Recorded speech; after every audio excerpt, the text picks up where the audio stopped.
पुण्यातील मुंढवा जमीन घोटाळा प्रकरणात आता 21 कोटी रुपये मुद्रांक शुल्क भरल्याशिवाय पार्थ पवारांची व्यवहारामधून सुटका होणार नाहीये।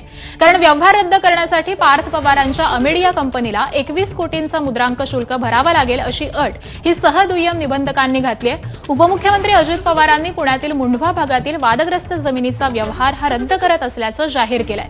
त्यानंतर अमेडिया कंपनीच्या अधिकाऱ्यांनी व्यवहार रद्द करण्यात यावा असं पत्र दिलंय। मात्र या पत्राला उत्तर देताना सहदुय्यम निबंधक कार्यालयानं 21 कोटींचा मुद्रांक शुल्क हा भरण्याची अट घातलेली आहे।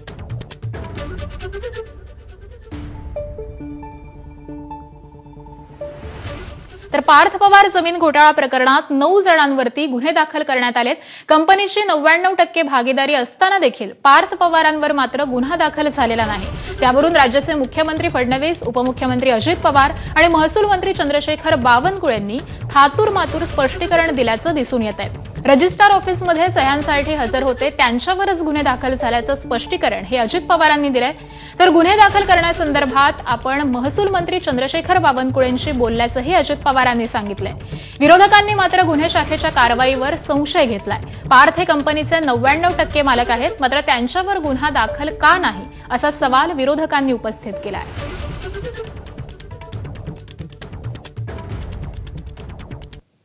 ज्यांना FIR काय असतो हे समजत नाही असेच लोक अशा प्रकारचा आरोप करू शकतात।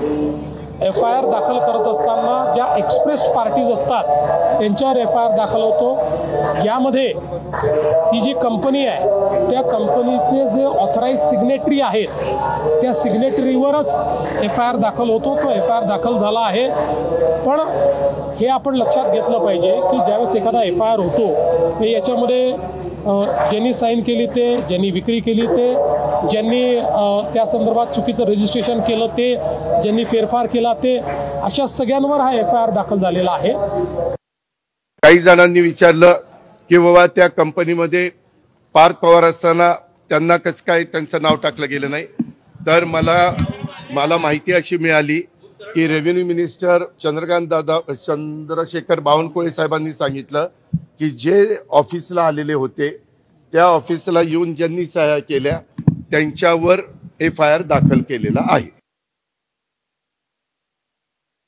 आता अजितदादांनी जे म्हटलं आहे शेवटी त्यांना त्यांची माहिती आहे, पण राहिला महसूल खात्याचा प्रश्न, तर महसूल खात्यांनी प्राथमिक जे काही आमच्याकडे रिपोर्ट आला आहे त्या आधारावर एक तहसीलदार, आमचा मुद्रांक अधिकारी आणि जेव्हा हे मुद्रांकाचे डॉक्युमेंट ज्यांनी केले, कंपनीचा मालक असेल, खरेदी विक्री करणारे असतील, जे काही नोंदणीच्या वेळी ज्यांनी सह्या केल्या, कंपनीचे त्या ठिकाणी जे काही कंपनीमार्फत ज्यांनी सही केली किंवा त्या डॉक्युमेंटवर ज्यांनी सह्या केल्या, ह्या ज्या पहिल्या टप्प्यात आम्हाला आढळल्या त्याच्यावर गुन्हा दाखल केला आहे आणि पुढील सखोल चौकशीमध्ये इतर गुन्हे दाखल होतील।